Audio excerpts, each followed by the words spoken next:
mujahid meneguhkan langkah, juangkan cita Islam bersama, cerahkan majukan tunas bangsa, kibarkan panji sang surya, julangkan tekad ke angkasa, angkat harkat guru mulia, insan profesional sejahtera.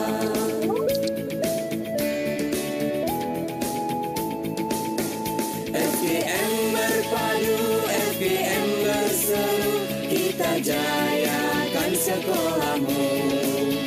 FGM berpadu, FGM berseru, dedikasi untuk Indonesiaku.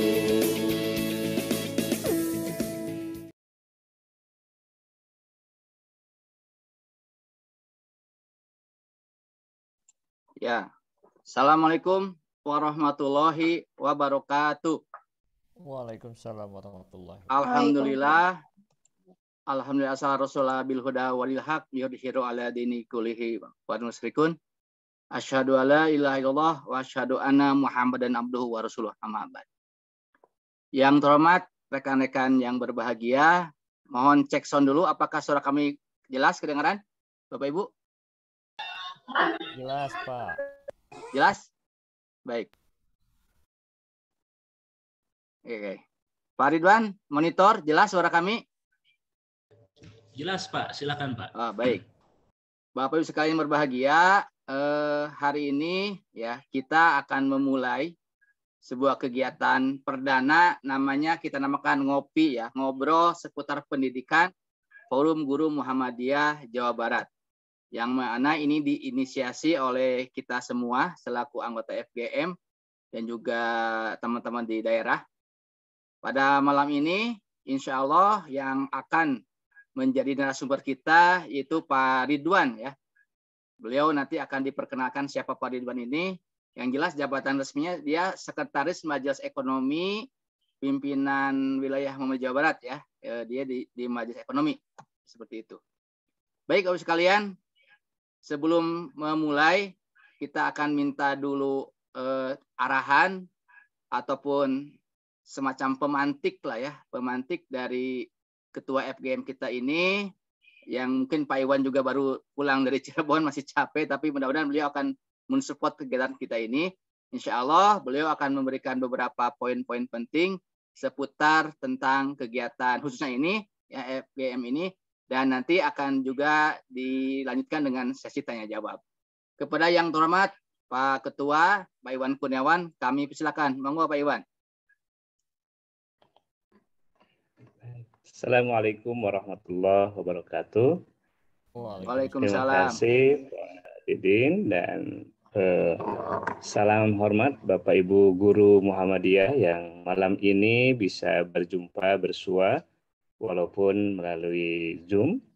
Mudah-mudahan ini merupakan pertemuan pertama Forum Guru Muhammadiyah yang insya Allah kita dalam keadaan sehat walafiat, karena memang hari-hari atau minggu-minggu ini ternyata kita disuguhkan dengan kenaikan Omikron yang sudah mencapai puluhan ribu per hari sekarang ini. Namun kita berdoa mudah-mudahan walaupun dengan demikian kondisi dan imunitas tubuh dan pertahanan tubuh kita semakin meningkat, karena sebenarnya yang paling penting adalah bagaimana kita bisa menjaga dan menumbuhkan serta memperkuat pertahanan. Karena kalau saya berasumsi sebenarnya dari dulu pun yang namanya virus itu untuk mempertahankan hidupnya adalah dengan mereplikasi diri atau dengan membuat banyak begitu dirinya sehingga bisa bertahan hidup. Itulah salah satu makhluk hidup. Jadi bagaimana mempertahankan hidupnya dengan mereplikasi diri. Yang kita khawatirkan adalah bukan virusnya, tetapi justru pertahanan tubuh kita yang jebol, yang tidak kuat karena pola hidup dan gaya hidup kita yang mungkin sudah tidak lagi bisa membuat tubuh kita ini menjadi lebih sehat. Ini juga menjadi hal yang mudah-mudahan ini menjadi hal yang penting buat kita guru-guru Muhammadiyah, bagaimana menjaga kesehatan dan bagaimana menumbuhkan pertahanan tubuh agar tidak terserang penyakit, utamanya kita terserang virus Omikron. Bapak Ibu sekalian yang saya hormati, hari ini kita akan sama-sama untuk mengkaji, mendiskusikan satu hal yang sangat penting sebagai guru Muhammadiyah yang sedang hadir, sedang menyaksikan betapa dahsyatnya perkembangan teknologi yang tentunya ini membuat kita harus bersiap diri mengajarkan sesuatu yang tentunya bukan pembelajaran yang tidak akan terpakai oleh anak kita nanti. Percuma kalau kita mengajar, tapi nanti anak kita tidak memakainya. Nah, oleh karena itu maka kita mesti harus mempunyai keinginan, kemauan untuk bisa mengantarkan anak-anak kita menjadi anak-anak yang menang, menjadi anak-anak yang siap bersaing, dan menjadi anak-anak yang tentunya menjadi pemimpin dalam dunia yang tentunya akan menjadi zamannya nanti ketika anak-anak kita dewasa dan tua nanti. Oleh karena itu maka hari ini tidak ada salahnya jika kita mendiskusikan satu tema penting yang bernama disrupsi. Yang tentunya untuk guru-guru Muhammadiyah juga mempunyai tantangan yang sangat berat. Kenapa? Karena Muhammadiyah merupakan sebuah organisasi yang sempat melahirkan sistem pendidikan modern di tanah air ini. Ketika pada saat Kiai Haji Ahmad Dahlan mendirikan atau menggabungkan dua sistem pendidikan yang ada pada saat itu dianggap tidak lazim dan tidak biasa, sehingga dianggap itu melanggar tata atau norma pada saat itu. Tapi itulah pendidikan modern yang oleh Kiai Haji Ahmad Dahlan itu dilakukan. Bagaimana dia memberikan satu model-model pembelajaran yang tentunya tidak lazim pada saat itu dilakukan oleh ustadz atau oleh guru-guru pada zaman. Nah, karena beliau adalah peletak dasar pendidikan modern, maka tentunya langkah tidak elok kalau misalkan pada zaman ini guru-guru Muhammadiyah justru tidak siap untuk menerima perubahan-perubahan yang tentunya itu adalah merupakan bagian dari cita-cita kita bersama. Oleh karena itu maka pada hari ini kita akan sama-sama untuk membuat diri kita punya kemauan agar menjadi guru-guru yang siap menjadi guru yang menerima atau siap menerima perubahan. Oleh karena itu maka terima kasih untuk guru-guru Muhammadiyah dan juga saya ucapkan terima kasih pada narasumber yang pada hari ini sudah hadir. Mudah-mudahan bisa bersama-sama untuk kita simak dan akan menjadi bagian tak terpisahkan dari penambahan ilmu kita. Dan saya ucapkan selamat datang pada guru-guru Muhammadiyah se-Jawa Barat yang sempat hadir pada saat ini. Saya ingin menyapa betapa indah dan berkahnya berada di sekolah Muhammadiyah, karena sekolah Muhammadiyah merupakan sebuah wadah yang tentunya bukan hanya memberikan peluang untuk kita bisa hidup di dunia, tapi juga saya kira berjuang dan mengajar di Muhammadiyah merupakan sebuah sarana untuk bekal kita, tabungan kita nanti di yaumil akhir jaga. Kenapa? Karena Muhammadiyah merupakan sebuah organisasi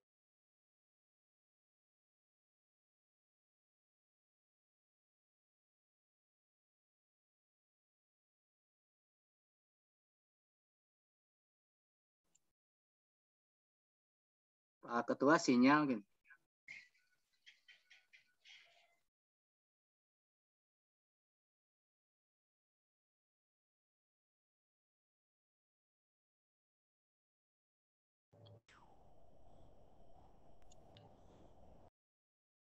Pak Ketua, monitor.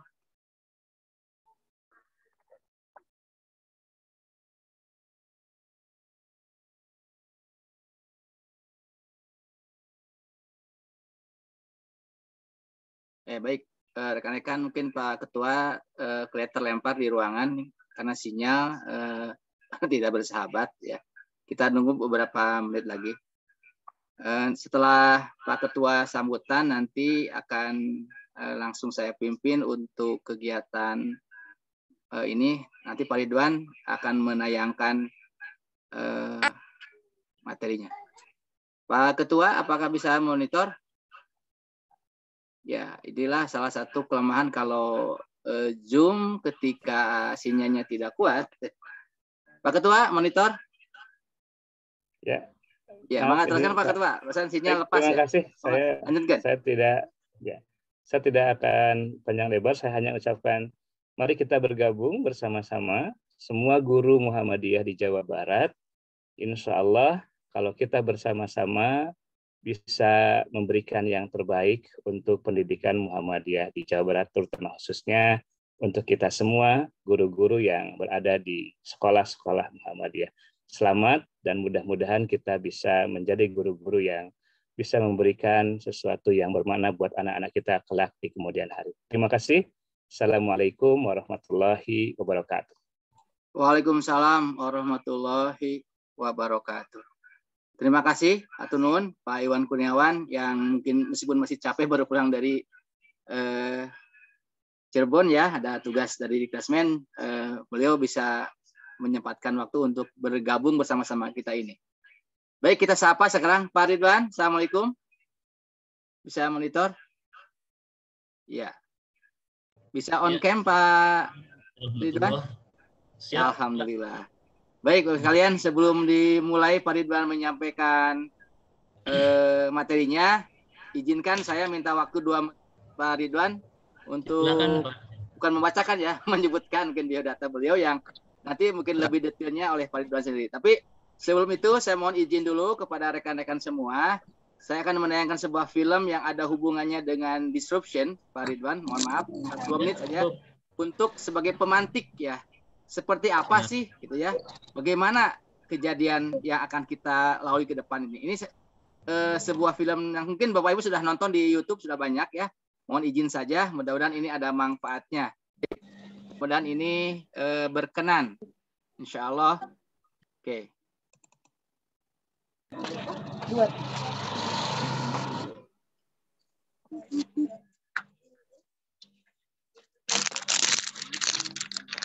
Albert Einstein once said, everybody's a genius, but if you judge a fish by its ability to climb a tree, it will live its whole life believing that it is stupid.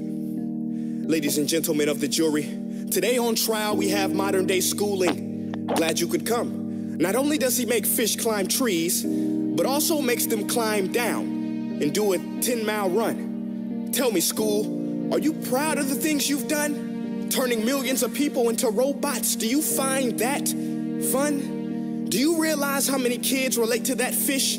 Swimming upstream in class, never finding their gifts, thinking they are stupid, believing they are useless? Well, the time has come, no more excuses. I call school to the stand and accuse him of killing creativity, individuality, and being intellectually abusive. He's an ancient institution that has outlived his usage. So, Your Honor, this concludes my opening statement, and if I may present the evidence of my case, I will prove it. Proceed. Exhibit A. Here's a modern-day phone. Recognize it? Here's a phone from 150 years ago. Big difference, right? Stay with me. Here's a car from today, and here's a car from 150 years ago. Big difference, right? Well, get this. Here's a classroom of today, and here's a class we used 150 years ago. Now, ain't that a shame? In literally more than a century, nothing has changed. Yet you claim to prepare students for the future? But with evidence like that, I must ask, do you prepare students for the future or the past?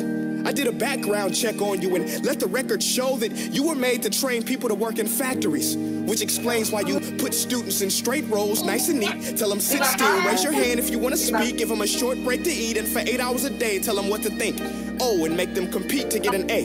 A letter which determines product quality, hence grade A of meat. I get it. Back then, times were different. We all have a past. I myself am no Gandhi. But today, we don't need to make robot zombies. The world has progressed. And now we need people who think creatively, innovatively, critically, independently, with the ability to connect. See, every scientist will tell you that no two brains are the same. And every parent with 2 or more children will confirm that claim. So please explain why you treat students like cookie cutter frames or snapback hats, giving them this one-size-fits-all crap. Watch your language. Sorry, Your Honor, but if a doctor prescribed the exact same medicine to all of his patients, the results will be tragic. So many people would get sick, yet when it comes to school, this is exactly what happens, this educational malpractice, where one teacher stands in front of 20 kids, each one having different strengths, different needs, different gifts, different dreams, and you teach the same thing the same way? That's horrific. Ladies and gentlemen, the defendant should not be acquitted. This may be one of the worst criminal offenses ever to be committed. And let's mention the way you treat your employees. Objection. Overruled. I want to hear this. It's a shame. I mean, teachers have the most important job on the planet, yet they're underpaid. No wonder so many students are short-changed. Let's be honest. Teachers should earn just as much as doctors, because a doctor can do heart surgery and save the life of a kid. But a great teacher can reach the heart of that kid and allow him to truly live. See, teachers are heroes that often get blamed, but they're not the problem. They work in a system without many options or rights. Curriculums are created by policymakers, most of which have never taught a day in their life. Just obsessed with standardized tests. They think bubbling in a multiple choice question will determine success. That's outlandish.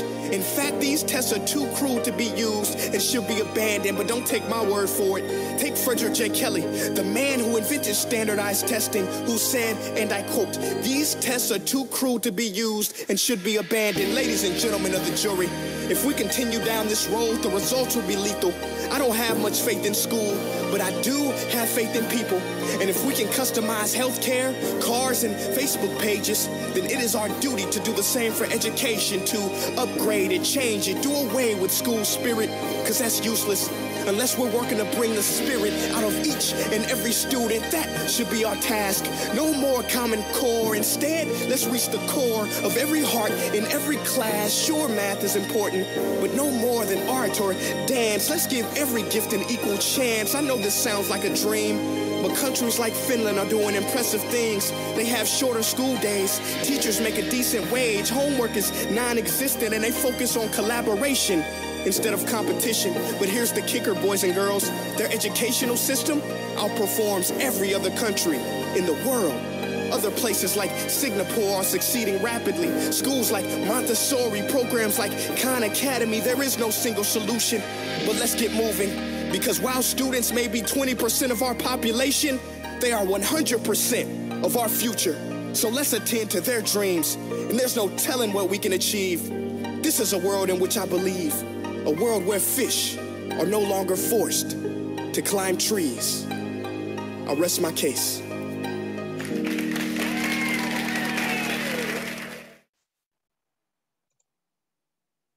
Baik, Bapak sekalian, itulah 2 menit kita melihat sebuah tayangan yang mungkin akan memantik kita tentang bagaimana menggugat sekolah atau madrasah lah di Muhammadiyah itu. Jadi artinya dari film itu akan melihat bahwa ada perlakuan yang tidak adil, ya, bahwa teknologi saat itu bandingkan telepon yang zaman dulu di engkel, ya, dengan yang sekarang sudah dalam genggaman, kemudian kendaraan juga berbeda, termasuk sekolah pun sudah berbeda bentuknya seperti sekarang ini. Baiklah, Bapak sekalian, kita telah hadir setelah kita Pak Ridwan. Tadi sudah saya sapa Pak Ridwan. Iya. Silakan nanti menayangkan materi yang akan kita kaji pada malam ini. Ya. Mudah-mudahan ini menjadi pemicu kita. Ya, beliau akan menayangkan beberapa slide dan juga memicu bagaimana persiapan guru-guru Muhammadiyah di era disrupsi ini. Mungkin secara bahasa sudah Bapak Ibu tahu bahwa di situ artinya mengganti atau terganggu, ya. Ada beberapa arti istilah yang bagaimanapun guru Muhammadiyah harus siap dengan hal itu. Mangga Pak Ridwan, kami waktu untuk menayangkan ya maksimal 30 menit, ya. Mangga Pak Ridwan. Baik, bismillahirrahmanirrahim. Assalamualaikum warahmatullahi wabarakatuh. Waalaikumsalam. Suaranya kurang keras, Pak. Ya, tes sudah, Pak. Terdengar, Pak? Ya, jelas. Ya, alhamdulillah wa syukurillah. Terima kasih kepada moderator Pak Didin dan kepada Ketua FGM yang telah memberikan pengantar terkait dengan era disrupsi. Alhamdulillah pendapat saya sudah cukup memahami apa itu era disrupsi yang tadi sudah disampaikan oleh Pak Ketua FGM maupun sekilas video. Ini video-videonya cukup ini Pak, cukup kritis, cukup cukup inspiratif. Nah, baik Bapak Ibu sekalian, saya akan memberikan gambaran terkait dengan FGM sesuai dengan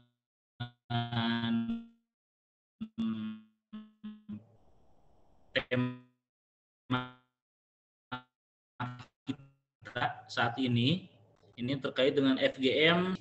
Saya mungkin pernah tanya-tanya juga ke Pak Didin, apakah sudah pernah membuat rancangan kerja, program kerja atau terkait dengan visi misi FGM. Nah, ini di internal FGM mungkin nanti visi misinya perlu keluarkan ya. Tapi memang saya menanggapi FGM, Forum Guru Muhammadiyah, ini perlu memiliki visi ke depan. Jadi visi ke depan itu kalau istilah dari menurut Kamus Besar Bahasa Indonesia, visi itu adalah kemampuan untuk melihat pada inti persoalan atau pandangan atau wawasan ke depan. Seluruh rakyat, ini contoh di KBBI, memiliki pandangan yang sama. Nah, misalnya memiliki pandangan yang sama mengenai perjuangan bangsa, misalnya begitu ya. Atau kemampuan untuk merasakan sesuatu yang tidak tampak melalui kehalusan jiwa dan ketajaman penglihatan. Apa yang tampak dalam khayalan, penglihatan atau pengamatan. Ini sebetulnya kalau berbicara bahasa tekstual dari KBBI, ini sudah ada berbicara permainan jiwa ya, kehalusan jiwa, ketajaman penglihatan. Nah, dalam konteks ini dari sudut pandang Muhammadiyah, visinya FGM akan lebih baik itu memandang sampai kepada hal yang tidak tampak terkait dengan kehalusan kejiwaan, ketajaman penglihatan, baik penglihatan lahir maupun penglihatan batin. Pengertiannya bahwa guru-guru Muhammadiyah harus memiliki ketajaman bagaimana meningkatkan pendidikan siswa-siswinya sampai menyelamatkan kehidupan mereka sampai ke akhir hayatnya, bahkan sampai ke yaumil akhir. Artinya bahwa Forum Guru Muhammadiyah akan menghantarkan para pelaku pendidikan kepada ketulusan pengajaran sampai mendapatkan pahala yang berlipat ganda. Artinya bahwa pendidikan bukan hanya sekedar intelektual, bukan hanya sekedar emotional building, tapi mampu menghantarkan kepada ketakwaan. Nah, hal yang ini mungkin perlu menjadi bahan pemikiran kita bersama. Janganlah terjebak kepada visi-visi yang berorientasi terbatas di dunia, namun tembus kepada yaumil akhir. Baik, Bapak Ibu, terkait dengan pembicaraan visi ini akan dibahas mungkin nanti dalam sesi diskusi. Intinya bahwa visi sangat begitu penting untuk mengguide, mengajak kita kepada intuisi gambaran kita akan lahirnya orang-orang yang bertakwa di sektor pendidikan. Yang berikutnya, bahwa kita sudah masuk kepada yang disebut tadi disrupsi, di mana saat ini sudah berbicara revolusi industri 4.0, dikenal dengan istilah cyber physical system. Istilah Industri 4.0 mulai digaungkan pada Hannover Fair 4-8 April 2011. Istilah ini digunakan oleh pemerintah Jerman untuk memajukan bidang industri ke tingkat selanjutnya dengan bantuan teknologi. Nah, bagaimana Industri 4.0 itu berkembang? Jadi Bapak Ibu sebetulnya terkait dengan Industri 4.0 atau 3.0, 2.0 itu sebetulnya sudah kita lakukan di kegiatan sehari-hari. Nah, namun mungkin lebih keren saja mungkin bahasanya. Nah, dulu di zaman dulu ada yang disebut dengan Industri 1.0 atau 1.0. Itu bergerak sektor-sektor industri itu dengan mekanik, dengan alat mekanik. Jadi mekanisasi, steam power atau weaving loom ya. Jadi seperti kereta uap gitu, kereta yang digerakkan oleh batu bara. Sehingga mekanik itu terjadi, perputaran mekanik itu terjadi di mesin uap dan sebagainya. Jadi hanya mengandalkan mekanik-mekanik. Contoh seperti delman ya, menggunakan tenaga kuda, bergeraklah mekanik rodanya itu dengan bantuan hewan misalnya dan sebagainya. Nah, ini Industri 1.0. Kemudian Industri 2.0 itu mass production, assembly line dan electrical energy. Jadi mesin-mesin industri itu bergerak dengan listrik. Nah, ini sudah disebut Industri 2.0. Nah, jadi industri-industri yang menggunakan penggerak berbasis pada listrik. Misalnya kita di alat rumah tangga ada mesin yang digunakan oleh listrik misalnya untuk kue ya, campuran kue, pakai mesin dicolokin ke listrik dan sebagainya. Ini yang berbasis kepada kelistrikan. Kemudian Industri 3.0 ini sudah bicara automation, komputerisasi dan elektronik. Jadi sifatnya ini mesin-mesin yang digunakan menggunakan komputerisasi, atau kita kenal istilah dulu itu ada yang disebut dengan teknologi robotik. Jadi semuanya pakai robotik, pakai tangan-tangan robot. Nah, ini biasanya digunakan di industri mobil, kendaraan ya. Nah, industri ini terus berkembang sampai kepada seluruh pertanian. Misalnya pertanian menggunakan traktor, itu traktor digital, dia tinggal pencet tombol kemudian bergerak. Nah, kita sudah masuk kepada Industri 4.0. Nah, di mana 4.0 ini sudah berbicara cyber physical system, Internet of Things atau IoT dan networking system. Jadi Industri 4.0 apa yang menjadi semua produk-produk maupun dari handphone, laptop, kemudian kendaraan, mobil, motor dan sebagainya, itu semuanya sudah automation. Gitu. Jadi sampai ada di mobil-mobil di beberapa negara itu sudah tidak menggunakan supir, tapi sudah menggunakan teknologi GPS, sudah menggunakan satelit sebagai penggeraknya. Kita tinggal klik saja titik GPS-nya, maka Google langsung mengarahkan si kendaraan. Ini sudah banyak diuji coba di beberapa negara, namun tentunya di Indonesia masih sangat ketinggalan jauh karena infrastruktur jalan, infrastruktur teknologi dan sebagainya ini masih belum memenuhi kapasitas. Nah, sehingga Industri 4.0 digaung-gaungkan di dunia, tetapi sebetulnya Indonesia masih terlambat jauh. Nah, kemudian yang berikutnya adalah Industri 5.0.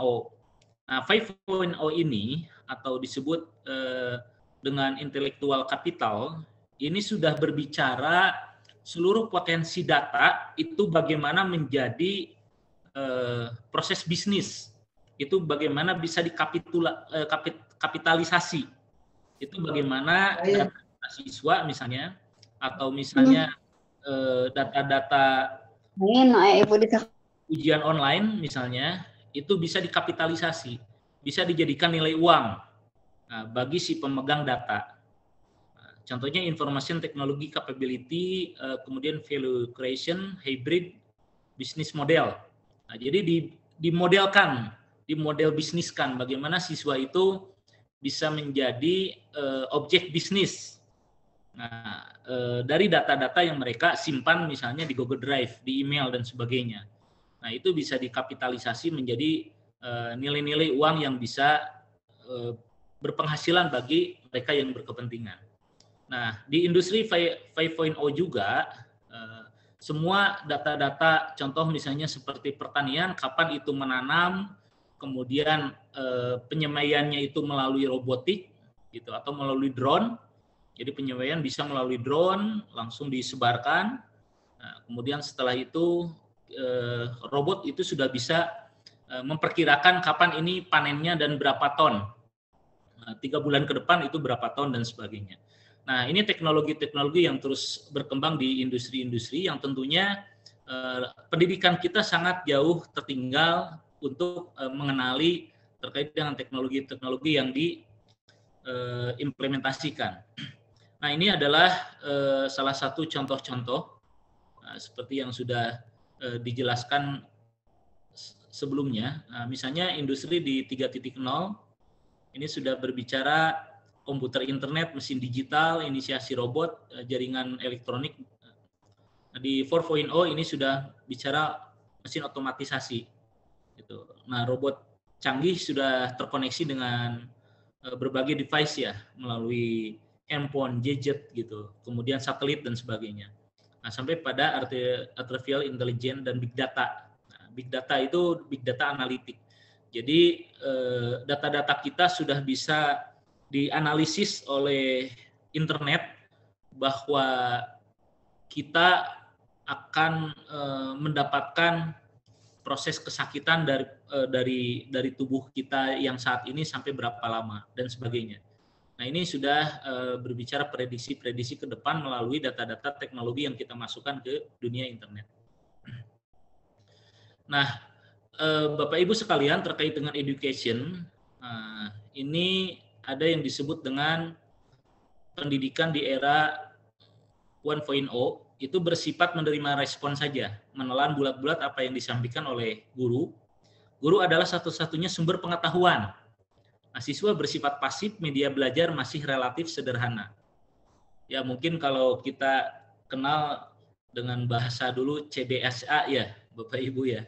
Jadi cul budak sing anteng ya, kasih tugas gitu. Nah, terus setelah itu kita kumpulkan tugasnya, kita langsung sampaikan kan gitu. Nah, ini yang bersifat pasif karena teknologi dan informasi yang saat itu didapatkan tidak begitu masif sesuai dengan kondisi sekarang.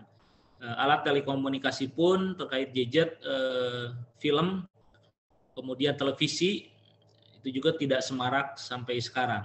Nah, jadi masih sifatnya satu arah dari guru. Nah, ini pendidikan di 2.0 bersifat konstruktif, komunikasi, kontribusi, kolaboratif, dan ko-kreasi ya. Guru sebagai fasilitator bersama siswa menciptakan pengalaman di kelas yang lebih menarik. Kalau dulu ada yang disebut dengan sistem quantum learning, ya, pembelajaran kuantum, atau misalnya ada yang disebut dengan ESQ ya, emotional question. Metode pembelajaran aktif dan efektif di kelas. Nah, ini sifatnya itu adalah education 2.0. Nah, di education 3.0, knowledge producing education itu bersifat konektif, terkoneksi kolektif guru sebagai learning design yang memimpin kreasi pengetahuan kolaboratif. Siswa menjadi kolaborator yang turut menentukan arah belajar. Media belajar telah menggunakan teknologi digital yang didukung koneksi internet. Ini dulu pada masa-masa warnet, Bapak Ibu. Jadi warung internet gitu. Dengan semaraknya warung internet sehingga sekolah-sekolah sudah mulai masuk ke laboratorium komputer, labcom. Nah, ini trendingnya teknologi komputer ke sekolah-sekolah pada masa 3.0.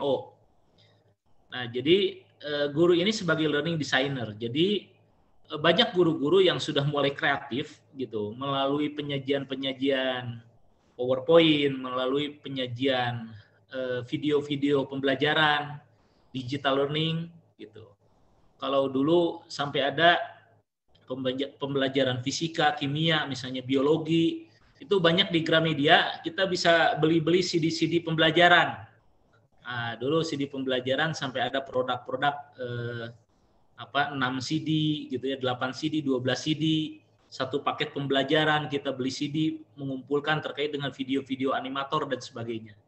Nah, ini kalau gurunya kreatif sebagai learning designer, maka akan menciptakan suasana kelas yang lebih hangat gitu. Itulah yang disebut dengan Education 3.0. Maka bagi guru-guru yang pengajarannya seperti education di 2.0 atau di 1.0 sudah masuk kepada Education 3.0, maka itu jauh tertinggal. Jadi kalau ada guru yang menerangkan sesuai dengan bahasa konteks dari buku gitu.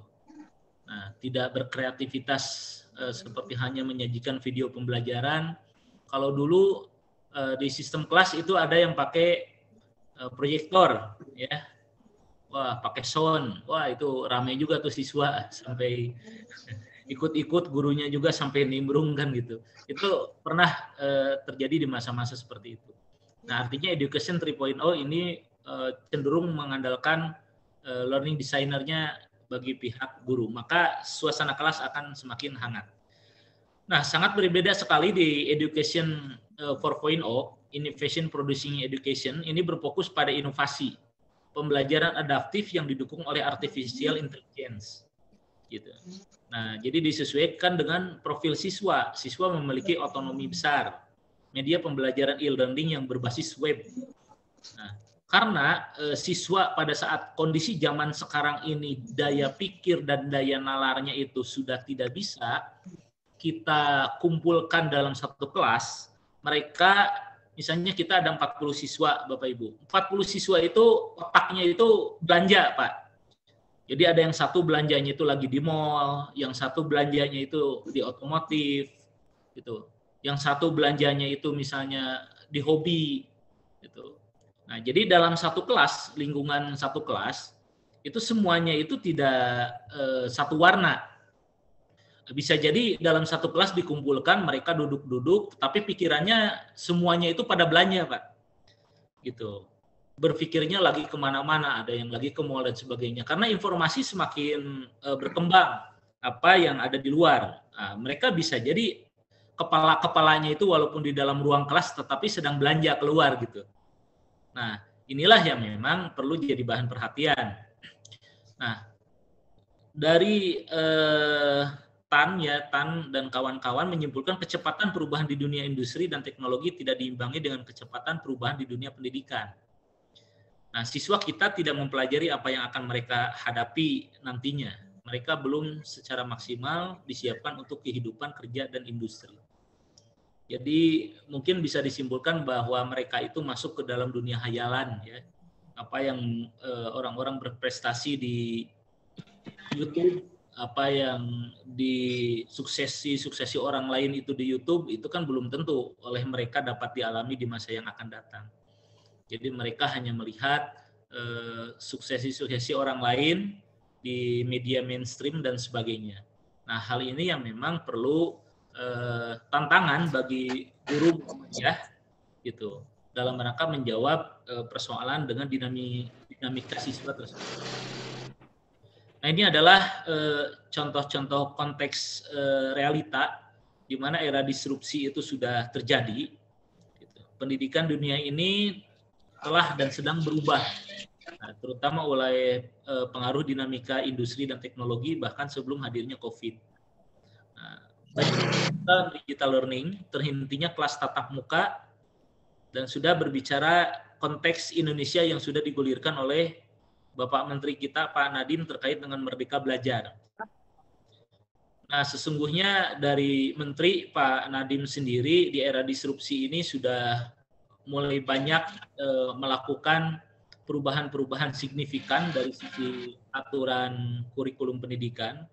Namun tentunya ini perlu kita pandang positif, betul-betul kita perlu pandang positif, dan kita harus banyak berkolaboratif untuk terus memajukan sektor pendidikan di Guru Muhammadiyah. Nah, Bapak Ibu sekalian, menjadi tantangan besar bagi banyak negara adanya gap fasilitas digital. Yang beberapa sekolah Muhammadiyah itu lab komputer menjadi rebutan dari setiap sekolah. Kemudian karena tidak adanya kuota, tidak adanya handphone atau tablet pembelajaran. Nah, hal ini yang memang menjadi kesulitan yang perlu kita sinergikan dengan berbagai pihak sehingga terjadinya fasilitas yang cukup mumpuni. Nah, di sisi lain, hasil dari riset sebetulnya ada 175,2 juta pengguna internet di Indonesia. Ini pasti kita dengan data statistik ini kita bisa pastikan mereka itu adalah para pelajar. Tapi yang jadi persoalannya kenapa gap fasilitas digital kita justru tidak dapat mengeimbangi terkait dengan teknologi digital pendidikan yang akan kita implementasikan.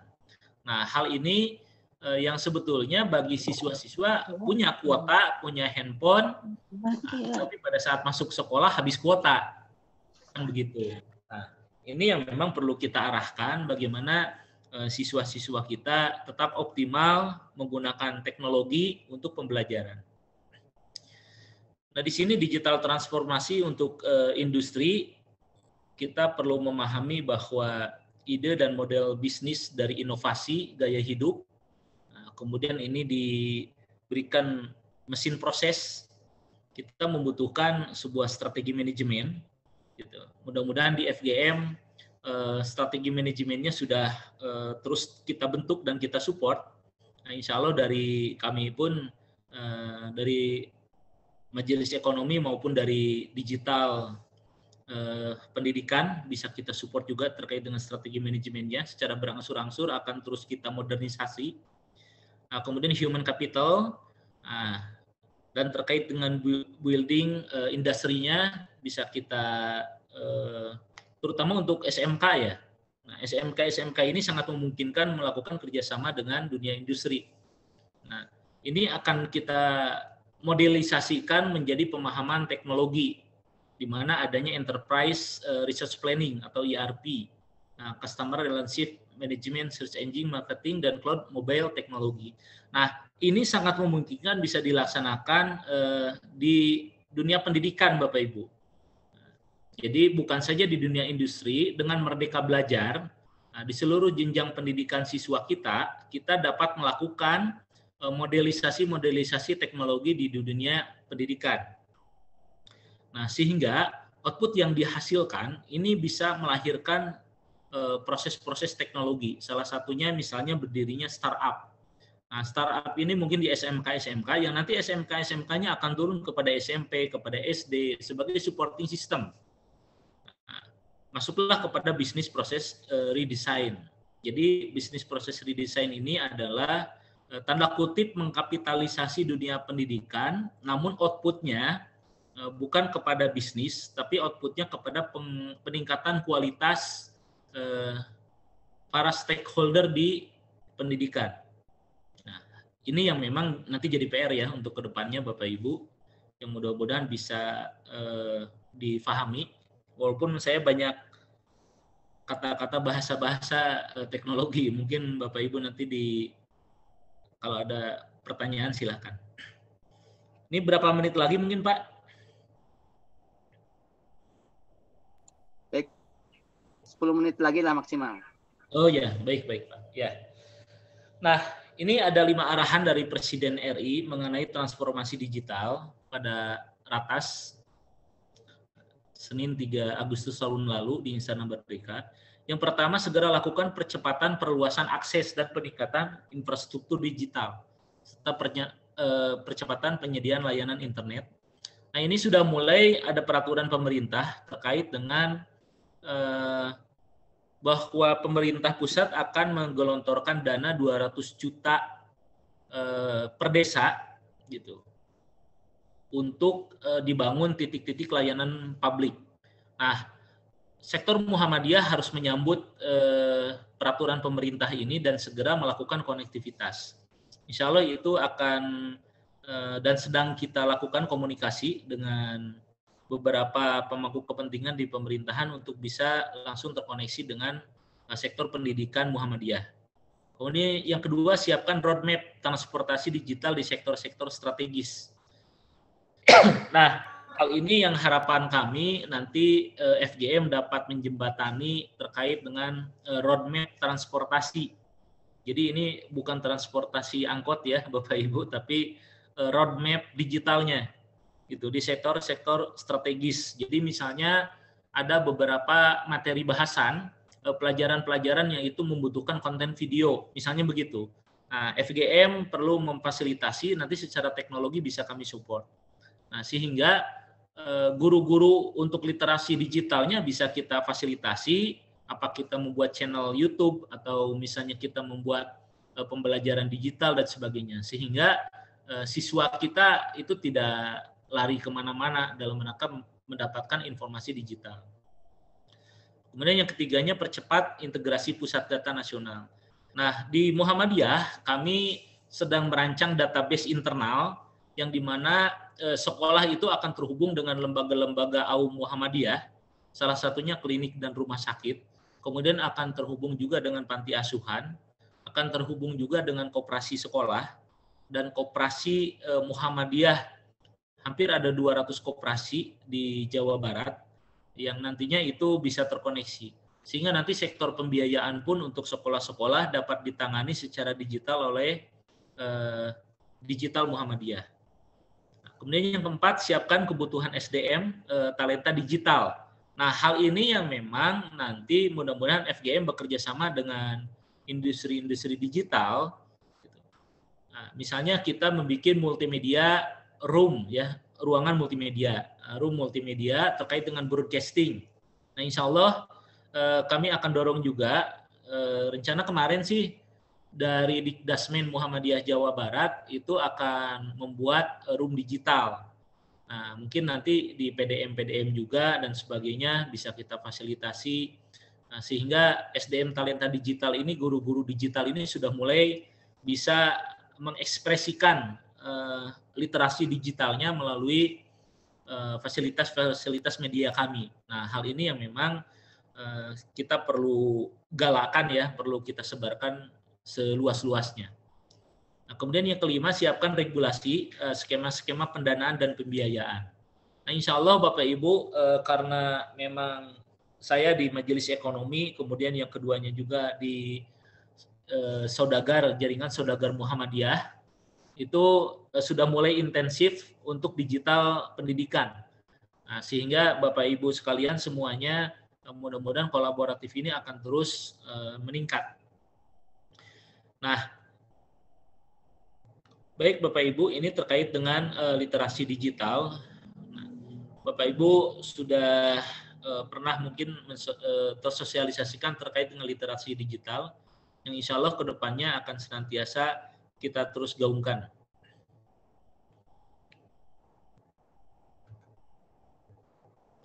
Ini terkait dengan definisi dari literasi digital, dapat memahami, mendalami dari isi informasi.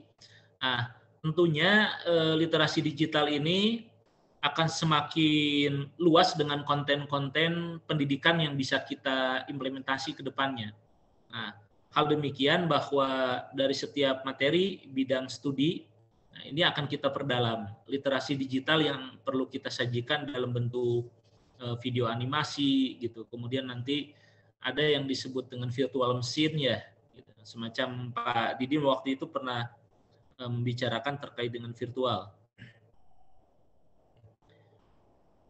Nah, baik Bapak Ibu, karena memang waktu ya Pak Didi sudah ini ya? Ya, boleh.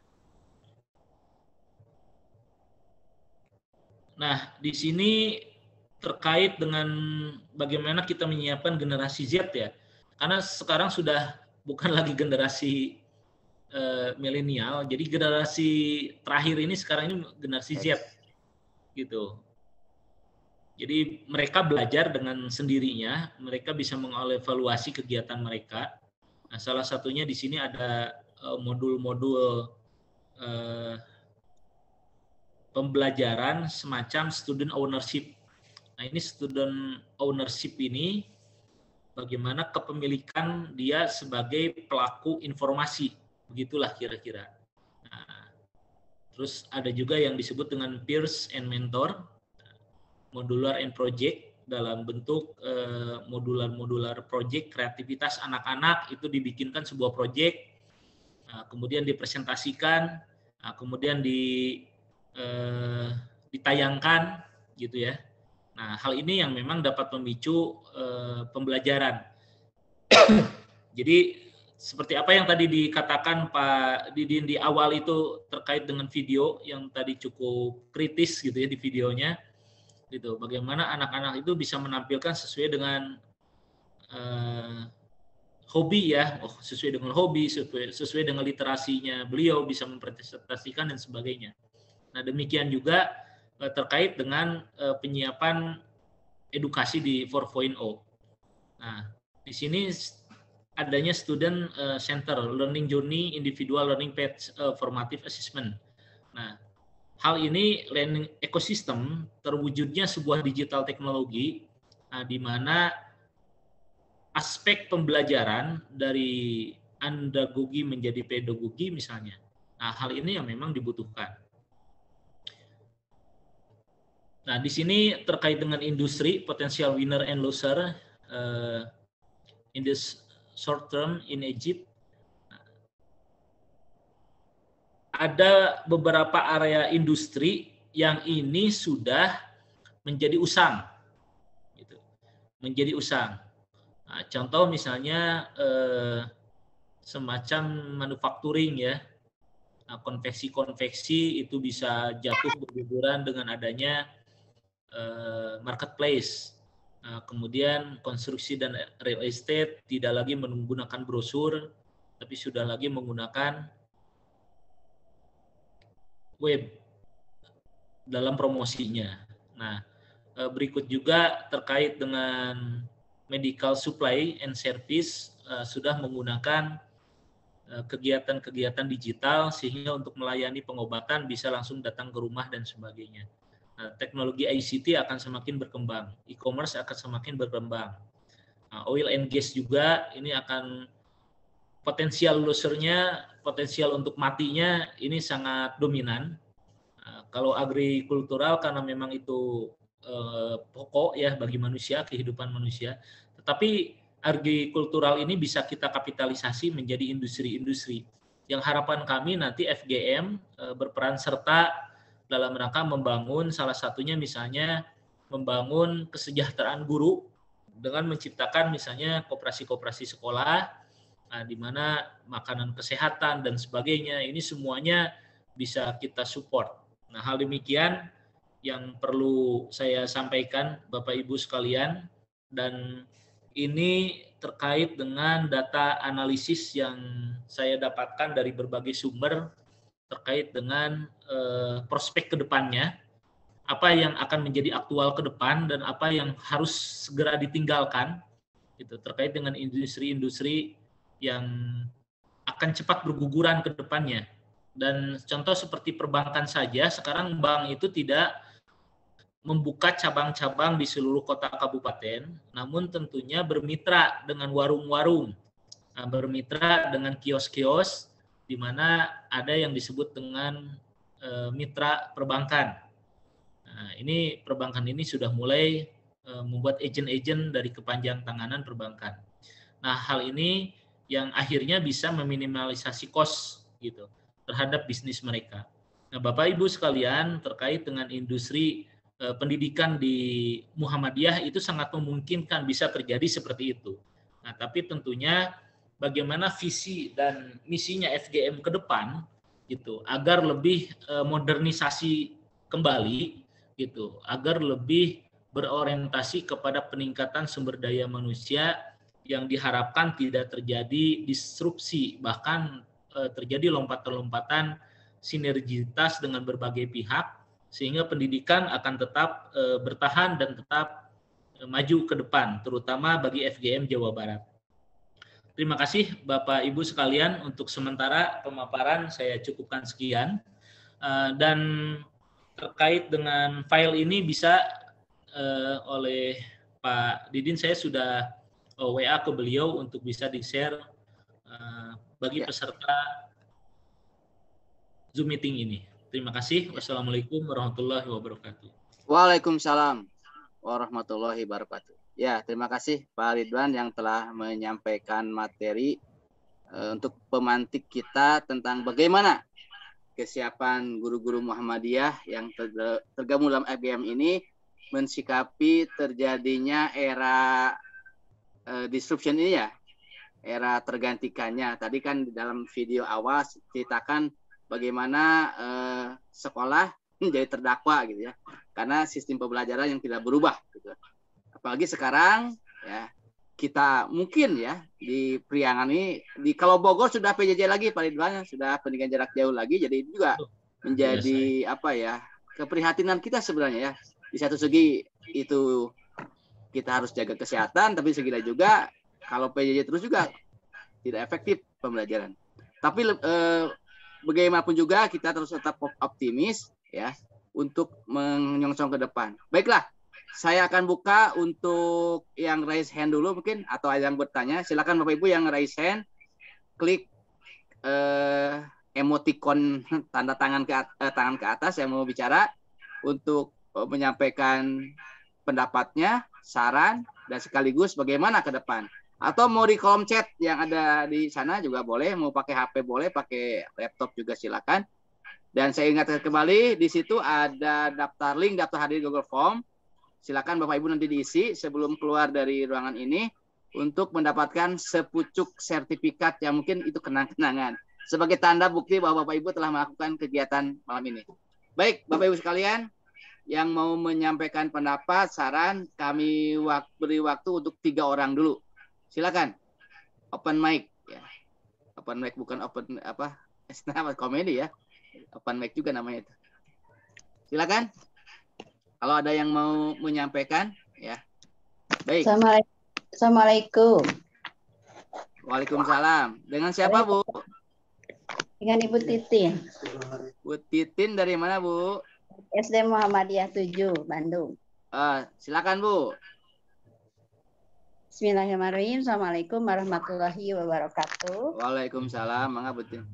Ya, terima kasih atas kesempatannya, atas pemaparannya. Tadi yang ingin saya tanyakan begini, dengan adanya sekarang itu kurikulum yang digulirkan oleh Bapak Menteri Pendidikan kita terkait dengan kurikulum prototipe ya, dan kurikulum paradigma baru ya, yang prototipe prototipe ya. Yang kurikulum ini tidak semua sekolah ya yang ditunjuk, tapi ada sekolah-sekolah penggerak. Nah, yang ingin saya tanyakan bagaimana peran Muhammadiyah terhadap adanya kurikulum ini. Yang kedua, bagaimana gerak langkah Forum Guru Muhammadiyah dengan adanya kurikulum ini. Itu 2 pertanyaan yang saya tanyakan. Terima kasih sekali atas kesempatannya. Assalamualaikum warahmatullahi wabarakatuh. Waalaikumsalam. Terima kasih Bu Titin. Ada 2 pertanyaan. Pak Ridwan kita simpan dulu ya. Mungkin nanti ada juga yang bisa dijawab oleh Pak Ketua FGM nih satu ya. Baik, kita buka lagi untuk yang penanya kedua. Saya batasi 3 orang dulu. Silakan open mic-nya. Raise hand ya Pak SMP Bu Rima ya yang raise hand nih. Mangga Bu Rima. Ya. Silakan Bu. Siap Pak. Kakuping Pak. Jelas Bu. Ya. Alhamdulillah. Wilujeng tepang. Assalamualaikum Kang Ridwan. Waalaikumsalam. Alhamdulillah tiasa tepang di dianya. Mohon di room nu sanes Ibu. Ya. Panginten ngobrol, panginten nyari mamanya. Mangga Iman menuju ngopi. Karena Bu. ini kesempatan. Ya leres Pak Didin. Kesempatan nih bertemu dengan Kang Ridwan karena sesah pisan ya badi pendak teh gitu. Mangga. Atur nuhun oge terus diwadahi di ku FGM. Perkawis tadi ya yang sudah disampaikan dipaparkan dari awal dari video Pak Didin, kemudian yang dipaparkan oleh Kang Ridwan itu memang kondisi kita saat ini memang seperti itu ya. Yang memang kita mau tidak mau dan dipaksa gitu ya. Kita menghadapi situasi yang sangat jauh berbeda dengan kondisi sebelum pandemi gitu ya. Dan memang semua ya harus mengikuti arus ini gitu ya. Terutama dalam masalah digital ya, digitalisasi. Yang alhamdulillah SMP Muhammadiyah 5 itu memang terbantu sekali Pak oleh Kang Ridwan, Majelis Dikdas PWM ya, karena sudah memfasilitasi banyak dan sudah juga guru-guru sudah dibina, dilatih oleh Kang Ridwan sampai 4 kali ya kalau nggak salah Kang Ridwan sosialisasi selama pandemi itu untuk tadi mengarah ke pembelajaran digital gitu. Nah, cuman yang masih kurang nih Kang Ridwan ya, yang masih kurangnya itu pembuatan media pembelajaran. Itu media pembelajaran kita masih apa ya di Muhammadiyah 5 terutama masih dibuatnya itu masih per individu gitu. Ada beberapa guru yang memang sudah bisa membuat media pembelajaran gitu ya. Tapi yang lainnya belum semua lah gitu ya. Dan mungkin itu membutuhkan proses, salah satunya yang memang itu dipaksa ya karena memang kondisinya sekarang ya harus seperti itu karena anak-anak juga kan diharapkan untuk di kurikulum prototipe ya yang tadi disebutkan Bu Titin, anak itu harus belajarnya itu senang gitu ya, bahagia. Nah, jadi salah satu alatnya ya dengan media pembelajaran yang menarik dan menyenangkan gitu. Seperti itu. Itu mungkin yang memang harus terus kita tingkatkan ya, dan mudah-mudahan diwadahi oleh FGM, ada Kang Ridwan juga gitu ya, bisa memfasilitasi nanti untuk pembuatan media pembelajaran. Yang alhamdulillah Dikdasmen wilayah juga kan ada studio ya, sudah ada studionya gitu, dan mungkin itu bisa dimanfaatkan oleh guru-guru Muhammadiyah yang mungkin teknisnya nanti seperti apa. Dan informasi saja dari tanggal 24 sampai Februari kemarin saya juga mengikuti pelatihan ICT Kang Ridwan di UPI gitu ya, yang judulnya teh apa ya, ini sama ke media pembelajaran juga. Model pembelajaran berbasis ICT untuk implementasi education for sustainability katanya teh. Jadi untuk program pembelajaran berkelanjutan. Malah bukan lagi ke 4.0 Ridwan, tapi sudah ke 5.0 gitu. Ya ke situ. Jadi solusinya itu pembelajaran siswa itu nantinya akan menciptakan sebuah solusi untuk kehidupan manusia yang lebih baik gitu. Akibat ini juga sih antisipasi akibat dari pandemi ini. Eta panginten Kang Ridwan ya. Nyungkeun bantosanana panginten kangge pembuatan media pembelajaran. Hatur nuhun pisan perhatian Pak Didin, hatur nuhun. Mohon berima. Pak Ridwan, dua dulu mungkin ya supaya jangan lupa. Yang pertama dari Bu Titin mengenai tadi kesiapan FGM menghadapi prototipe ya seperti apa. Yang dua dari Bu Rima. Mungkin Pak Ridwan nanti mungkin ada tambahan dari Pak Iwan Ridwan selaku Ketua FGM. Bagaimana sikap Muhammadiyah? Bangga Pak Ridwan. Iya Pak, ini saya mohon maaf Pak Didin memperjelas tadi yang pertanyaan pertama itu. Bu Titin, ya menanyakan tentang bagaimana kesiapan Muhammadiyah dalam menghadapi kurikulum prototipe itu, ya seperti apa, bagaimana kesiapannya, gitu. Ya Pak, terima kasih Ibu Titin dan teman-teman guru Bapak Ibu sekalian. Alhamdulillah Bapak Ibu, sekaligus saya juga perkenalkan, saya kebetulan sudah pernah mendampingi Kementerian Pendidikan di pusat, itu hampir selama 4 tahun menjadi konsultan IT Kementerian Pendidikan. Nah, terkait dengan kurikulum memang sangat menarik sebetulnya di Indonesia, bahwa kurikulum pendidikan dari awal yang disebut CBSA ya, gitu, cul budak sing anteng, kemudian masuk lagi kepada kurtilas gitu, kemudian prototipe, ya kurikulum sekarang prototipe lagi, mungkin nanti kurikulum apa lagi dan sebagainya Bapak Ibu. Sepertinya memang perlu kita maklumi saja, Bapak Ibu, bahwa kurikulum pendidikan di Indonesia dengan profesor-profesornya, apalagi Pak Menteri ini, Pak Nadiem ini cukup nyentrik orangnya, gitu, sehingga beliau mendigitalisasi pendidikan ini cukup cukup menekan mungkin Bapak Ibu.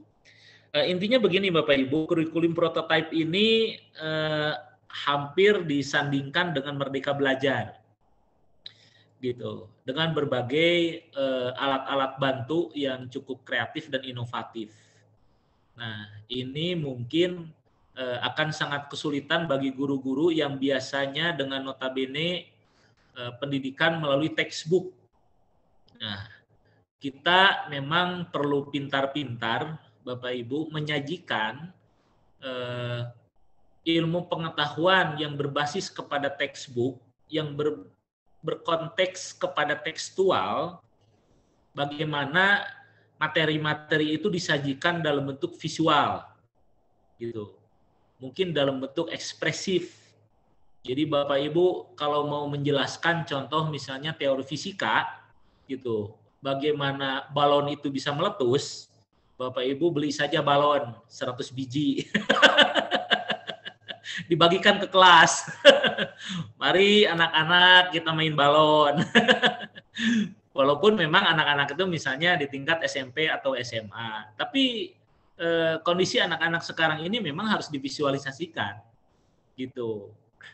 Nah, kalau Bapak Ibu misalnya di konteks pelajaran biologi misalnya ya, ini bagaimana caranya membelah hewan menyusui misalnya gitu ya. Kita belah dadanya, bawa aja beli ke pasar dulu Bapak Ibu. Terus setelah itu mereka coba pegang dan sebagainya. Nah, atau misalnya kita nyari video di YouTube terkait dengan praktek-praktek misalnya mana usus halus dan sebagainya. Nah, ini teknik-teknik visualisasi ini sebetulnya memancing anak-anak untuk berkreativitas. Apa yang Bapak Ibu guru praktekkan, silahkan mereka membuat video sendiri, bisa begitu. Gitu.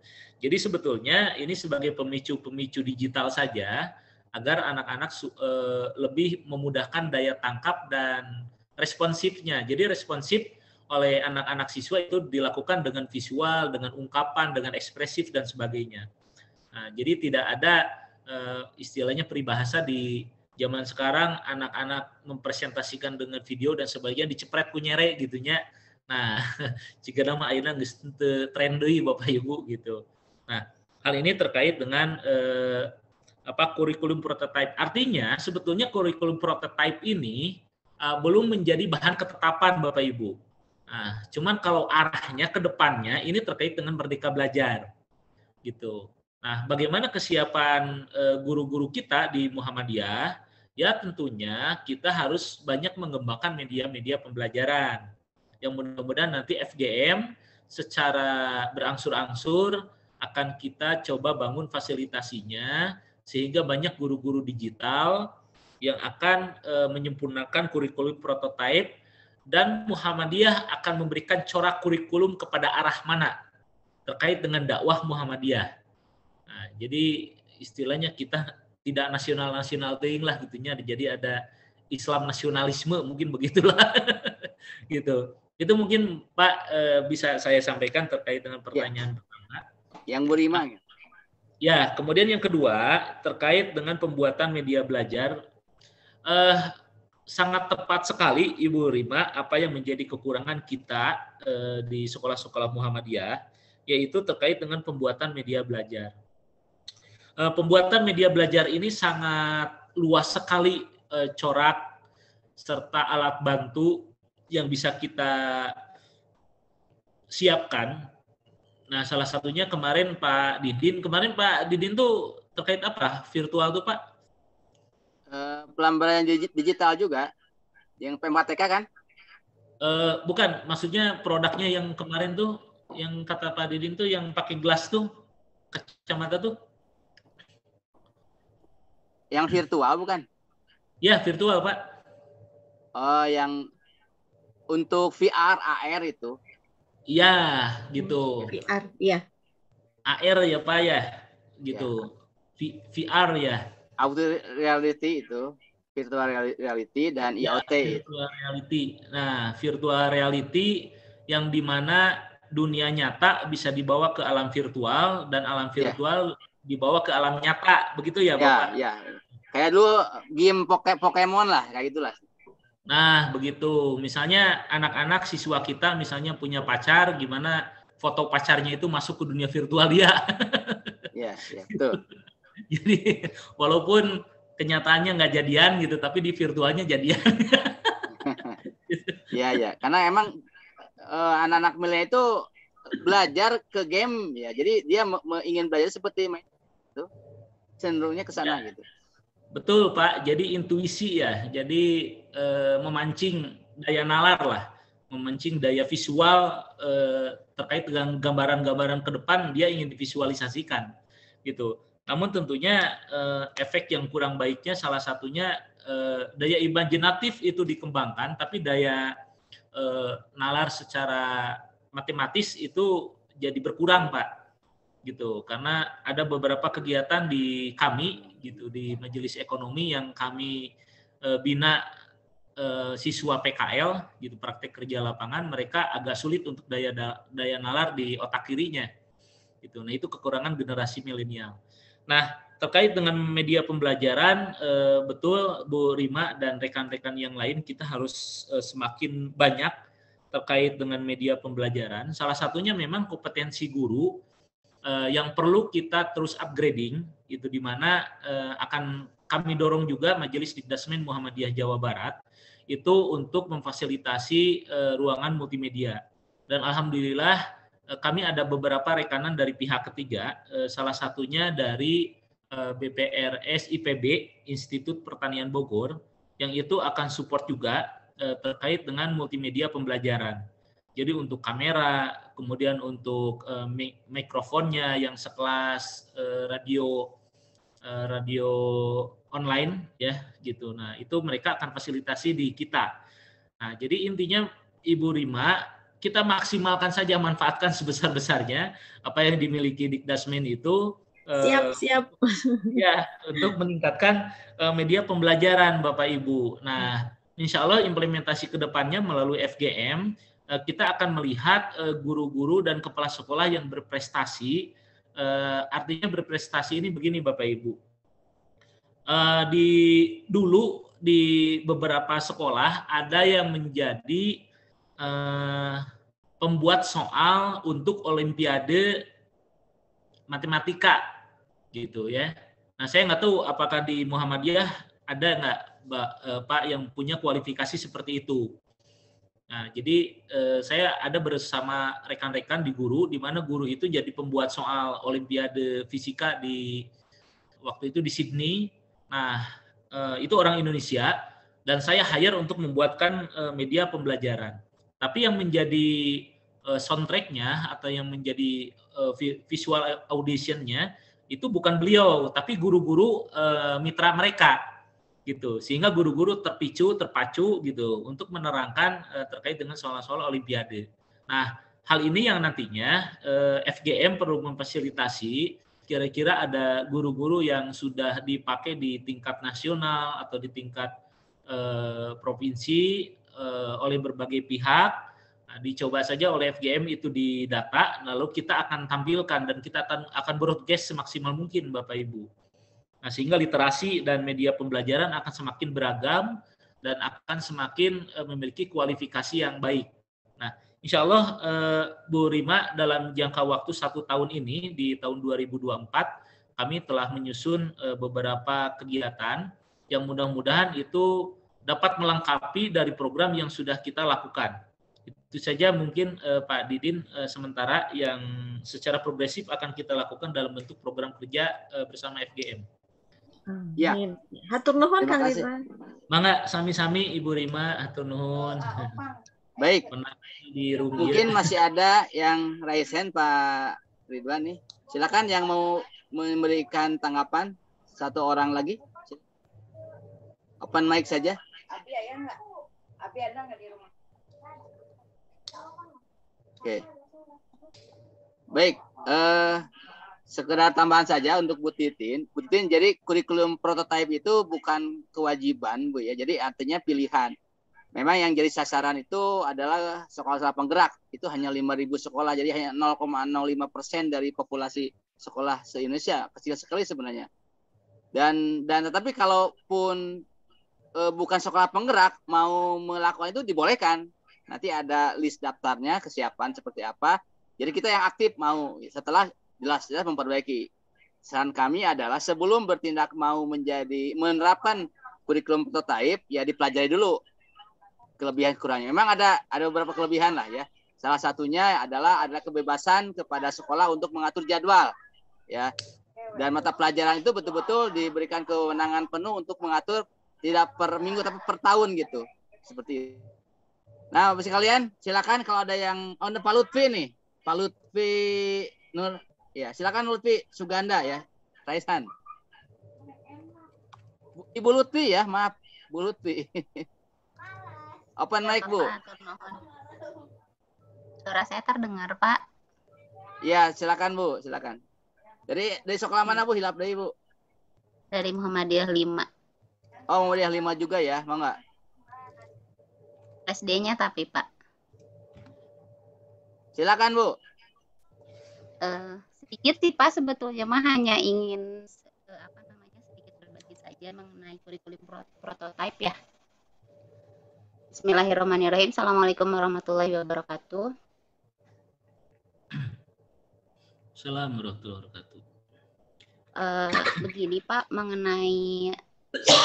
mengenai kurikulum prototipe yang memang sedang digawangi Mas Menteri ya. Mungkin untuk Muhammadiyah sendiri, apalagi mungkin dari Muhammadiyah itu kan tidak semuanya menengah ke atas gitu kan. Itu tadi kata Pak Ridwan, kalau memang ada kesenjangan baik dari teknologi, kemudian kesenjangan juga dari ekonomi ya, yang memang cukup jadi kendala besar untuk sekolah-sekolah Muhammadiyah yang memang masih berada di menengah ke bawah gitu. Hanya memang untuk prototipe sendiri saya hanya ingin berbagi bahwa dulu saya pernah ada di salah satu sekolah yang emang khusus tentang project learning yang sama dengan prototipe itu. Nah, kemungkinan memang kalau kita mau mencoba untuk menggunakan prototipe ini, berarti harus ada persiapan dari setiap sekolah, khususnya ada kayak pelatihan-pelatihan gitu Pak, karena kan yang tadi disampaikan Pak Ridwan bahwa setiap guru itu kalau sudah terbiasa textbook ya textbook gitu kan, jadi pasti akan sangat kesulitan untuk memahami prototipe seperti apa, apalagi mungkin untuk prototipe sendiri dengan kondisi saat ini memang cukup jadi kendala, bukan jadi kendala, cukup jadi tantangan besar buat kita semua gitu. Mungkin kalau dari saya hanya saran saja, ada baiknya untuk persiapan prototipe ini dipersiapkan seperti misalkan pertama persiapkan dulu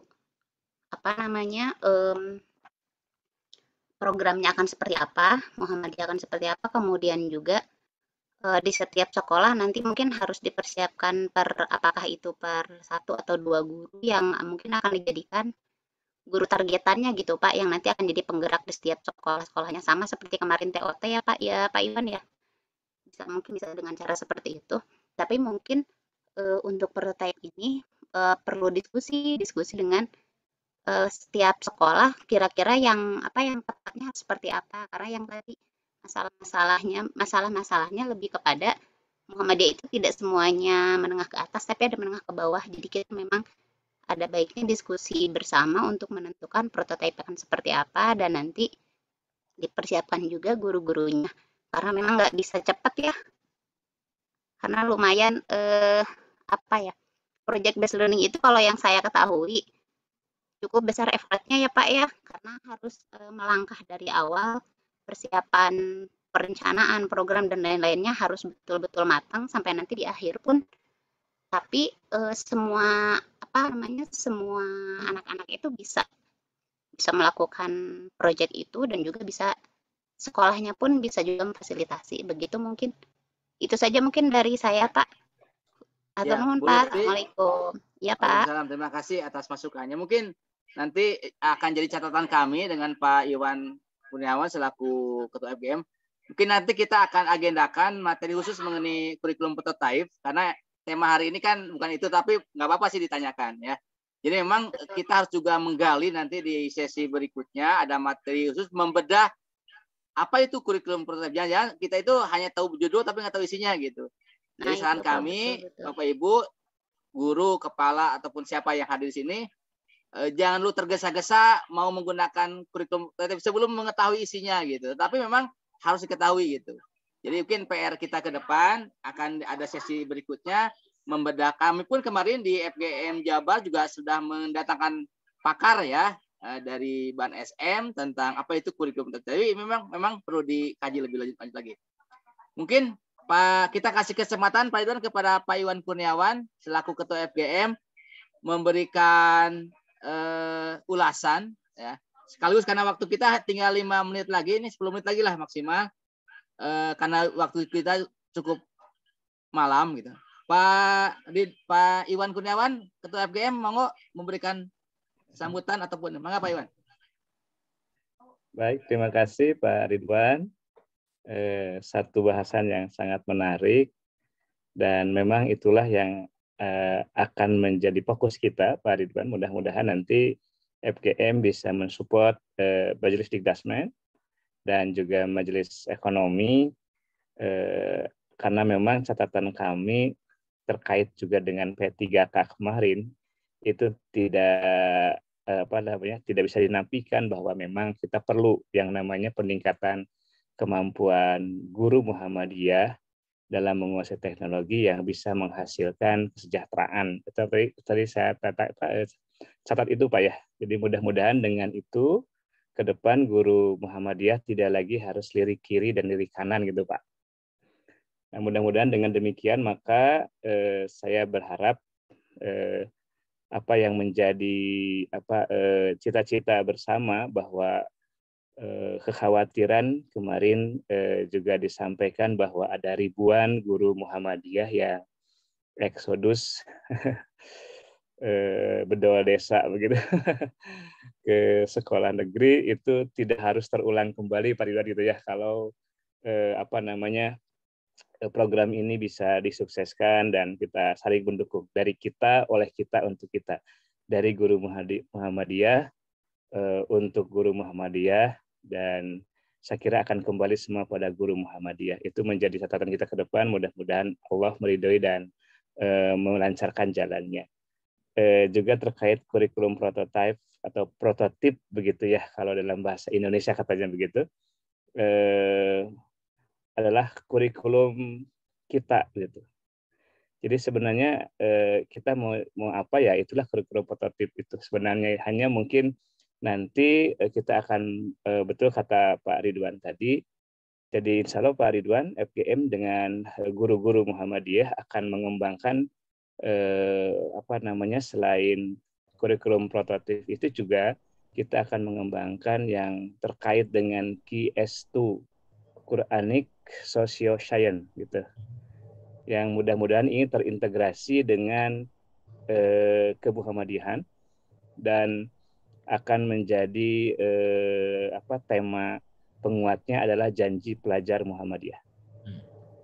Sehingga ketika di nasional itu ada profil pelajar Pancasila, di Muhammadiyah kiranya mungkin kita sudah punya janji pelajar Muhammadiyah, yang tentunya kalau janji pelajar Muhammadiyah ini digali, itu sebenarnya akan menjadi penguat buat kita semua. Bahkan analisis yang dalam terkait dengan kurikulum, sebenarnya ada 2 kata yang paling penting hadir di dalam pembelajaran itu adalah kata patuh dan hormat.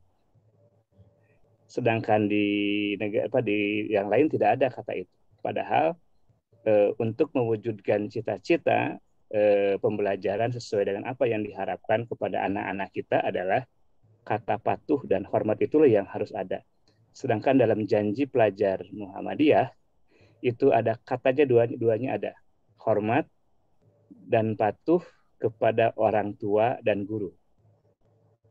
Kalimat inilah yang tentunya akan menjadi kekuatan buat sekolah-sekolah Muhammadiyah dalam mewujudkan cita-citanya, selain anak-anak yang diharapkan dapat sesuai dengan zamannya di era disrupsi ini juga tetap berpegang teguh kepada agamanya.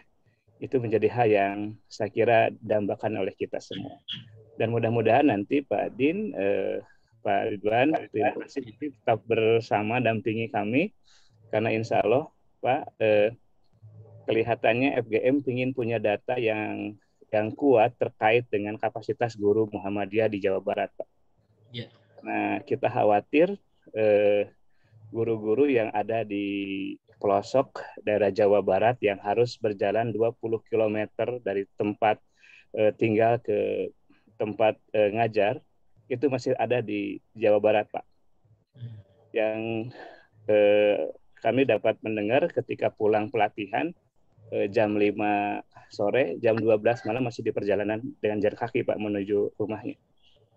Saya kira ini kan menjadi hal yang patut menjadi catatan buat kita bahwa masih ada saudara-saudara kita yang berjuang dengan tenaganya, dengan waktunya, dengan keringatnya, hanya untuk bisa berjumpa dengan anak-anaknya di sekolah. Itu adalah semangat guru Muhammadiyah, dan tentunya cerita-cerita menarik dan inspiratif ini harus menjadi cerita yang bisa tersampaikan pada guru-guru di kota bahwa masih ada saudara kita, guru-guru yang harus berjuang berjalan puluhan kilometer hanya untuk menjumpai anak-anak didiknya yang dia sayangi. Oleh karena itu maka jangan sia-siakan kita yang diberikan kesempatan, kemudahan untuk senantiasa berjumpa, bersua dengan anak-anak kita yang insya Allah akan selalu mendoakan guru-gurunya, yang tentunya ketika dia sukses dan berhasil, maka dia juga akan berdoa bahwa dia sukses dan berhasil bukan hanya karena dirinya, tapi ada juga tangan-tangan indah, tangan-tangan dingin dari guru-gurunya yang selalu mendoakan. Saya kira itu menjadi catatan kami, Pak. Mudah-mudahan Bapak Ibu Guru FGM Jawa Barat, Forum Guru Muhammadiyah Jawa Barat bisa menyempatkan, menyisipkan waktunya untuk selalu meningkatkan keterampilan, kemampuannya. Dan insya Allah satu saat nanti saya bisa melihat guru Muhammadiyah bisa menjadi juara-juara yang tadi sepakatan dari Olimpiade Matematika, dan penulis-penulis soal yang hebat, juga penulis-penulis buku yang handal untuk FGM Jawa Barat ke depan. Itu mungkin Bapak Din, mudah-mudahan ini adalah pertama kali kita mengadakan kegiatan. Ke depan insya Allah kita akan selalu menghadirkan tema-tema yang kekinian, dan mudah-mudahan bisa menghadirkan para pakar-pakar yang tentunya sesuai dengan bidangnya. Dan kalau bisa juga Pak Din, ya, waktunya agak luas dan judulnya bisa disebar dulu di tiap kota dan kabupaten untuk didiskusikan sesuai dengan daerah. Ya. Nanti tiap daerah itu menyampaikan apa kendalanya, sesuai dengan apa yang ada di daerahnya bisa kita diskusikan apa solusinya. Itu sangat menarik karena tiap daerah punya keunikan sendiri-sendiri. Nah, sesuai dengan tadi pertanyaan Bu Lutfi itu yang benar, nanti mungkin antara daerah Ciamis dengan daerah Depok mungkin agak berbeda, Pak. Atau Pangandaran dengan dan ini berbeda gitu, Pak. Itu kan bisa nanti menjadi kekhasan atau kekhasanah keragaman dari budaya dan kultur masing-masing yang ada di daerah masing-masing bisa menjadi kekuatan buat kita bersama saling mengisi dan saling menguatkan. Itu mungkin Pak Din. Hatur nuhun. Assalamualaikum warahmatullahi wabarakatuh. Waalaikumsalam. Ya, sebelum tutup kami beri waktu kepada Pak Ridwan untuk closing statement ya, kata penutup untuk materi malam ini. Mungkin 1-2 menit. Mangga Pak Ridwan. Ya, mangga, terima kasih. Closing statement bahwa Forum Guru Muhammadiyah mudah-mudahan menjadi organisasi terdepan dalam rangka merubah merestrukturisasi kerangka berpikir, niat, hati, azam, dan langkah, serta amal soleh yang dapat menghantarkan kita semua kepada keriduan Allah. Dan semua apa yang kita perbuat, baik itu kurikulum prototype, kurikulum pembelajaran, media pembelajaran, apapun itu semuanya itu tidak akan menjadi hal yang kita banggakan karena itu semua adalah media gitu. Yang akan dicatat menjadi amal bakti kita di hadapan Allah adalah niat tulus ikhlas mendidik anak-anak kita, sehingga dengan niat tulus ikhlas ini akan menjadi catatan amal kita, menjadi amal jariah sampai kepada yaumil akhir nanti. Jadi Bapak Ibu sekalian, kami mengajak semuanya bahwa apa yang menjadi media-media pembelajaran ini hanya pengantar saja. Yang akan menjadi pendidikan yang terus terngiang-ngiang oleh mereka itu berdasarkan dari hati nurani kita. Maka tentunya senantiasa kita semua, termasuk saya sendiri, senantiasa terus membersihkan hati kita, menengadah kepada Allah bahwa rezeki bukan berdasarkan atas dari pengajaran kita, karena pengajaran kita itu untuk bekal kita nanti di yaumil akhir. Terkait dengan rezeki, insya Allah Allah akan turunkan dengan bala bantuan para malaikatnya. Allah akan sejahterakan kita dan keluarga bukan berdasarkan upah kerja dari pendidikan yang kita sampaikan kepada anak-anak kita. Namun tentunya Allah mudah saja dengan berbagai fasilitas dan berbagai kecukupan yang Allah berikan, insya Allah itu akan lebih cukup dari rezeki berupa gaji yang kita terima. Mungkin itu saja closing statement saya. Terima kasih. Wassalamualaikum warahmatullahi wabarakatuh. Waalaikumsalam warahmatullahi wabarakatuh. Bapak sekalian, saya atas nama moderator mohon maaf apabila tidak hal kayak kata-kata yang tidak berkenan. Untuk materi PPT ini insya Allah akan kami share di grup FGM Jawa Barat ya. Nanti Bapak Ibu silakan minta ke kalau belum masuk di FGM Jawa Barat nanti bisa minta ke perwakilannya mungkin ya. Karena ini berjenjang. Itu insya Allah. Yang pertama itu, yang kedua insya Allah di pekan kemudian ataupun kita belum tahu apakah ini 2 pekan sekali Pak Iwan atau sebulan sekali, yang jelas ini perdana untuk menjadi pemantik kepada bidang-bidang lain. Kebetulan saya penanggung jawab di bidang kemitraan dan kerjasama. Ya sekaligus laporan juga Pak Iwan, tadi saya dengan Bu Rima menghadap Pak Kapus laporan tentang hasil Raker Wil kemarin. Beliau sangat antusias sekali, betul-betul terima kasih atas kerjasamanya, dan juga beliau berharap kalau bisa sih bulan Juni ini sudah terbentuk FGM Jawa Barat ya. Meskipun kata Pak Fahri sampai Desember, ya kita jangan akhir tahun. Itu yang pertama pesannya Pak Iwan. Kemudian juga beliau berharap sering-seringlah menyapa daerah, seperti kata Pak Iwan tadi, minimal kita sentuh dengan Zoom ini untuk persiapan bagi FGM yang belum lahir secepatnya disentuh, bagi yang sudah lahir katanya cepat dapat kerja daerah atau rakerda gitu. Tadi pesannya Jenderal sampaikan juga, rekan-rekan sini hadir dari Bandung Barat ya, ini mungkin juga dari beberapa kota lain yang saya nggak hafal semua, tapi kebanyakan ini orang Bandung kalau saya lihat nih.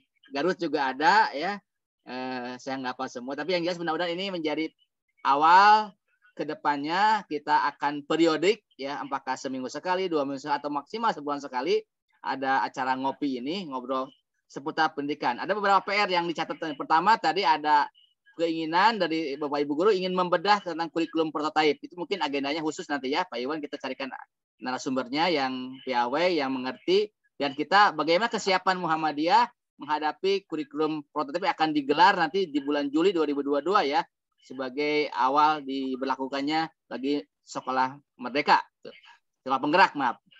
Kemudian juga Bapak sekalian yang berbahagia, kita masih ada PR tagihan kepada alumni 40 guru yang kemarin dilatih di PMPTK untuk mendiseminasikan kegiatannya. Beberapa guru di Kota Bandung telah saya lihat sudah melakukan diseminasi.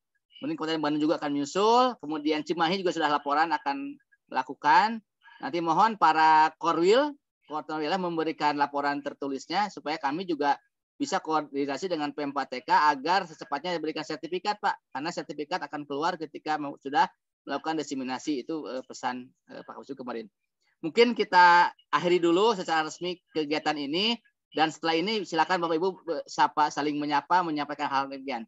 Kita tutup dengan ucapan hamdalah sama-sama. Alhamdulillahirrahmanirrahim. Assalamualaikum warahmatullahi wabarakatuh. Waalaikumsalam.